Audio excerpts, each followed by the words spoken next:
Good morning students, welcome to our online BEd class. आज की class में हम लोग पिछली कक्षा के हिसाब से ही जैसे कंप्यूटर लिटरेसी की बात किया था, साक्षरता कोर्सेज की बात किया गया था, उससे पहले भी किए गए थे। उसी क्रम में आज हम लोग प्रौद्योगिकी आधारित शिक्षण विधियों के क्रम में अनुदेशन की वैयक्तिक प्रणाली के बारे में पढ़ेंगे, जिसे हम अंग्रेजी में the personalised system of education कह सकते हैं।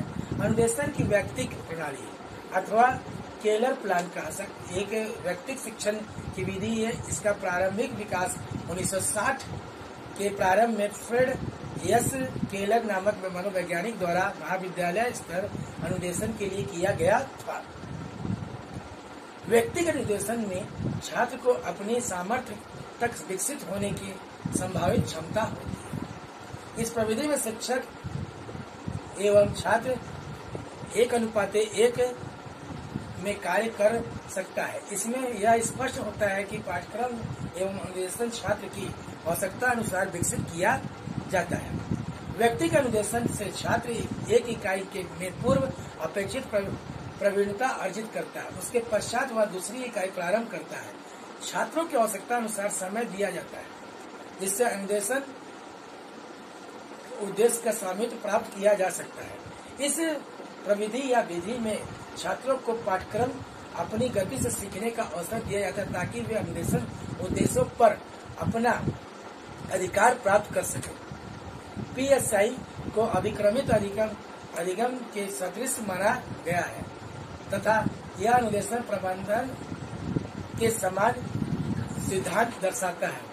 पीएसआई की पृष्ठभूमि, बैकग्राउंड ऑफ पीएसआई का छोटा सा इतिहास है। सन 1963 में फ्रेड एस केलर और उनके साथियों ने लियो विश्वविद्यालयों में मनोविज्ञान के पाठ्यक्रम को प्रारंभ करने के लिए किया था।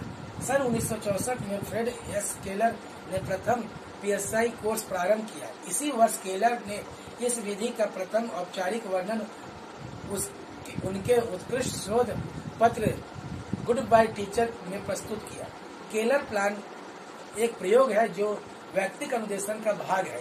इसकी दो प्रमुख विशेषताएं हैं: व्यक्तिगत अथवा स्वगति की विशेषता, दूसरा त्रुटि कम करने के लिए पाठ्यक्रम को छोटे पदों में आयोजित करना।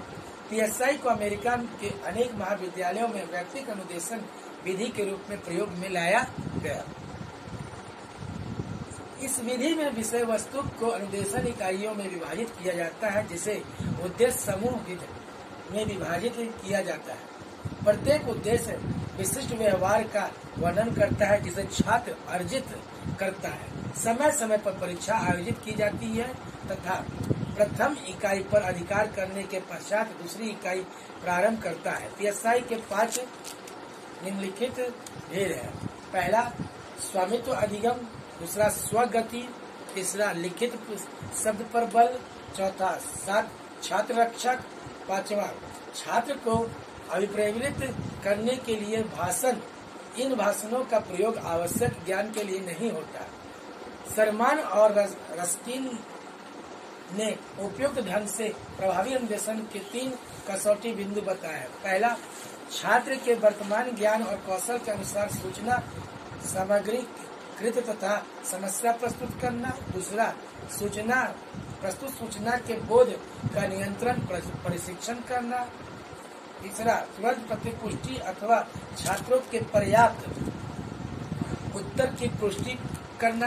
पीएसआई उपरोक्त तीनों विशेषताओं की पूर्ति करता है। इसके साथ साथ शिक्षक पाठ्यपुस्तक, शिक्षण सामग्री, प्रयोगशाला, क्षेत्रीय भ्रमण तथा भाषण का प्रयोग करता है। पीएसआई के सिद्धांत एवं आवश्यक भाग, theories of PSI and essential component. निम्नलिखित विशेषताओं के पर आधारित इसे कोर्स को विकसित किया जाता है, जो कि मूलभूत योजनाएं हैं। पहला, व्यक्तिगत गति आधारित, दूसरा स्वामित्व अधिगम अनुकूलन, तीसरा ट्यूटोरियल प्रणाली आधारित, चौथा कार्य के लघु इकाई और निर्देशित अध्ययन, पांचवा परंपरागत अनुदेशन तकनीक का समरूपता के लिए प्रयोग। अब इसी पहला जो है व्यक्तिगत गति आधारित, इंडिविजुअल पेस्ड। इस विधि में छात्र स्वगति से अध्ययन करते हैं और इसे व्यक्तिगत गति कहते हैं। यदि छात्र द्रुत गति से अनवरत कार्य करता है तो वह कोर्स जल्दी समाप्त कर लेता है तथा उसे अन्य लाभ भी मिलते हैं। इस विधि में छात्र स्वयं अधिगम योजना बनाता है।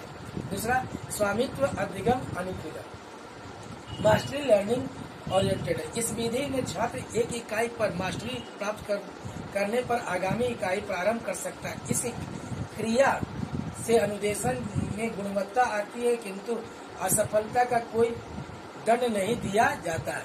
इस प्रविधि में परीक्षा हेतु तैयारी पूर्व में ही कर ली जाती है। छात्र अपनी इच्छा अनुसार विश्वास आने पर ही परीक्षा दे सकता है। यदि वह असफल होता है तो पुनः परीक्षा दे सकता है और यह चक्र चलता रहता है जब तक शिक्षक संतोष नहीं करता।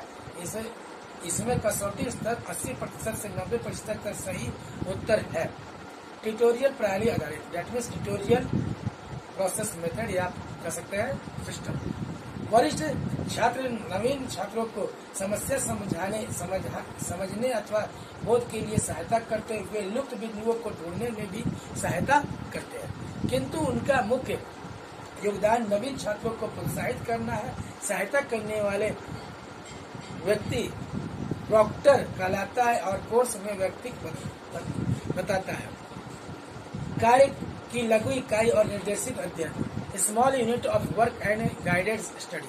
पीएसआई के कोर्सों को छोटी इकाइयों अथवा प्रकरणों में विभाजित किया जाता है। यह इकाइयां सामान्य पाठ्यपुस्तक के अध्याय के समकक्ष होते हैं। एक मुद्रित संस्करण समस्त कार्य निर्देशित करती है। प्रत्येक छात्र को इसकी एक प्रति उपलब्ध कराई जाती है। इसमें उद्देश्य तथा अध्ययन के लिए और प्रयोग के लिए सुझाव होते हैं तथा उदाहरण के लिए परीक्षा के मध्य सफल निष्पादन पर छात्र अपनी इकाई का कार्य प्रारंभ करता है। परंपरागत अनुदेशन तकनीक का संप्रभुता के लिए उपयोग, supplement with the conventional instructional technique. इसमें शिक्षक व्याख्यान विधि, प्रदर्शन विधि, पाठ्यपुस्तक का प्रयोग आदि छात्रों के उत्प्रेरक के रूप में प्रयोग करता है। पीएसआई के लाभ, एडवांटेज ऑफ पीएसआई। इस प्रविधि में कोर्स को अनुदेशन इकाइयों में विभाजित किया जाता है, जिन्हें आगे उद्देश्य में विभाजित किया जा सकता है। प्रत्येक उद्देश्य एक विशिष्ट व्यवहार का वर्णन करता है जो छात्र को अर्जित करना होता है। इस प्रकार छात्र निर्धारित निष्पादन स्तर प्राप्त करता है। यह समस्त प्रक्रिया स्वामित्व अधिगम स्तर पर कार्य करती है। प्रत्येक इकाई के उद्देश्यों पर नियमित अंतराल परीक्षा होती है और छात्र की सफलता का ज्ञान हो जाता है। छात्रों को स्वतंत्रता से सीखने के लिए पर्याप्त लचीलापन दिया जाता है तथा छात्र स्वगति से अध्ययन करते हुए अपने समयानुसार अपने चयनित स्थान पर अध्ययन करता है। छात्र ट्यूटर से व्यक्तिगत विचार विमर्श करता है और मार्गदर्शन प्राप्त करता है। पीएसआई अधिगम सिद्धांतों पर आधारित है, जैसे छात्र का सक्रिय रहकर स्वगति से ट्यूटर अथवा अनुदेशात्मक सामग्री से अंतरक्रिया आदि करना। यह प्रविधि कम खर्चीली है। शिक्षक 100 छात्रों का मार्गदर्शन करते हुए उसमें व्यक्तिगत संबंध रख सकता है। पीएसआई के दोष, इस प्रविधि में शिक्षा छोड़ देना अनुपात अधिक है। कुछ छात्र इस प्रविधि में असमंजस नहीं बिठा पाते हैं। अगली कक्षा में हम लोग टीम टीचिंग या जल शिक्षण के बारे में पढ़ेंगे।